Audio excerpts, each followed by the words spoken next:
જય માતાજી। આ વિડીયોમાં આપણે નવરાત્રિનો બીજો દિવસ એટલે માં બ્રહ્મચારીણીનું પૂજન અર્ચન તથા તેના વ્રતનો મહિમા અને તેમની કથા સાંભળીશું। નવરાત્રિના બીજા દિવસે માતા બ્રહ્મચારીણીનું પૂજન અર્ચન કરાય છે।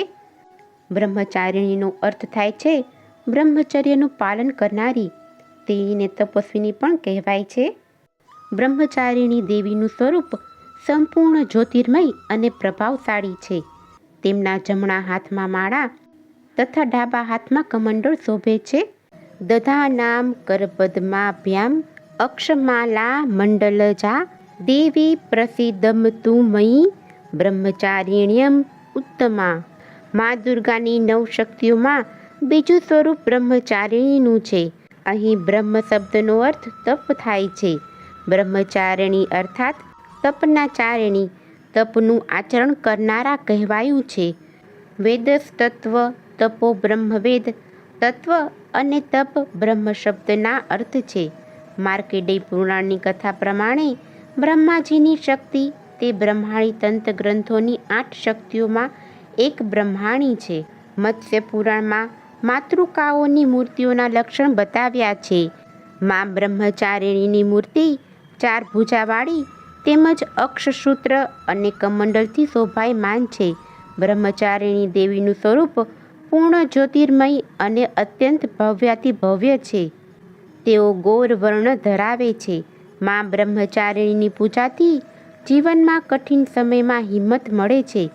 તેમની પૂજાથી જ્ઞાન અને વૈરાગ્યની પ્રાપ્તિ થાય છે અને સર્વસિદ્ધિ પ્રાપ્ત થાય છે। માં બ્રહ્મચારિણીનું મંદિર વારાણસીના સપ્તસાગર ગંગા મૈયાના કિનારે આવેલું છે। પોતાના પૂર્વજન્મમાં જ્યારે તેઓ હિમાલયના ઘેર પુત્રી રૂપે અવતર્યા ત્યારે નારદજીના ઉપદેશથી તેમણે ભગવાન શિવજીને પતિ રૂપે પામવા અત્યંત કઠિન તપ કર્યું હતું। આ દુષ્કર તપને કારણે તેમને તપચારિણી અર્થાત બ્રહ્મચારિણી નામથી અભિહિત કરાયા। 1000 વર્ષ સુધી તેમણે માત્ર ફળ ફૂલ અને મૂળ ખાઈને વ્યતીત કર્યા। 100 વર્ષ સુધી કેવળ શાકભાજી ખાઈને નિર્વાહ કર્યો। આથી તેઓ શાકંભરી કહેવાયા।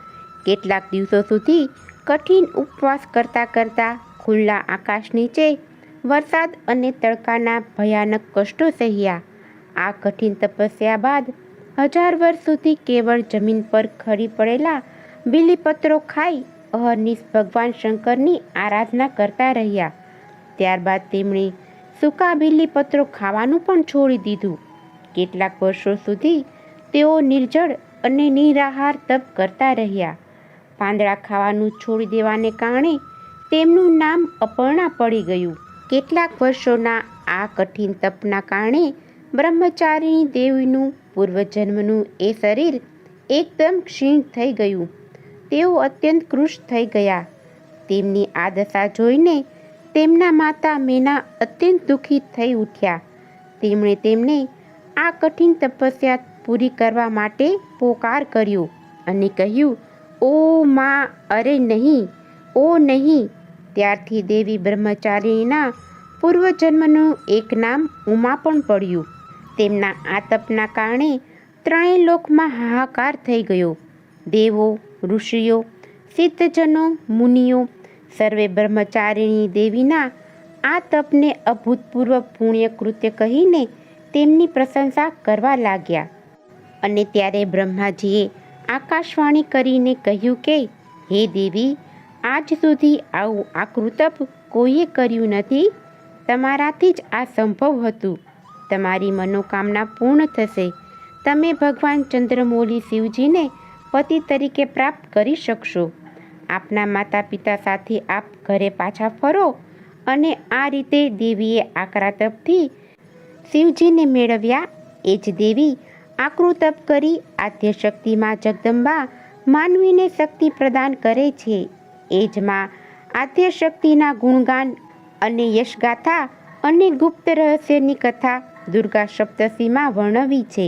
એ જ દેવીએ આસુરી શક્તિને હાંકી કાઢવા અને નાશ કરવા માટે અનેકવાર અવતાર લઈ દેવતાઓને અને માનવોને ભય મુક્ત કર્યા છે। માં બ્રહ્મચારિણીની પૂજા ઉપાસના કરવાથી માનવીમાં તપ, ત્યાગ, વૈરાગ્ય, સંયમ, સદાચાર જેવા ગુણો પ્રાપ્ત થાય છે. માની ઉપાસનાથી સાધકનું મન સ્વાધિષ્ઠાન ચક્રમાં સ્થિર થાય છે. આ દ્વિતીય સ્વરૂપ ભક્તો અને સિદ્ધોને અનંત ફળ આપનારું છે.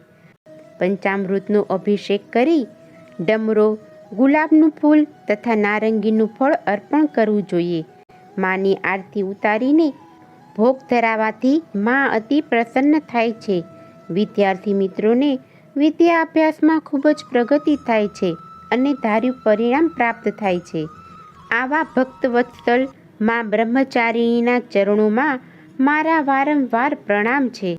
નવરાત્રિના દિવસો દરમિયાન માતાને અલગ અલગ ભોગ ધરાવવાથી માં પ્રસન્ન થાય છે. આથી નવરાત્રિના બીજા દિવસે માને સાકરનો ભોગ લગાવી તેનું ગરીબોને દાન કરવું જોઈએ. આમ કરવાથી વ્યક્તિ દીર્ઘાયુષ્ય ભોગવે છે. આમ નવરાત્રિના બીજા દિવસે માતા બ્રહ્મચારિણીનું પૂજન કરવાથી, માતા બ્રહ્મચારિણીની કૃપા થવાથી સાધકને બ્રહ્મજ્ઞાન પ્રાપ્ત થાય છે. બોલો માં બ્રહ્મચારિણીની જય, નવદુર્ગા માતની જય. જો તમને આજની આ કથા પસંદ આવી હોય તો એક લાઈક આપી ચેનલને સબસ્ક્રાઈબ કરો. આજની આ કથા સાંભળવા બદલ આપનો ખૂબ ખૂબ આભાર. જય માતાજી.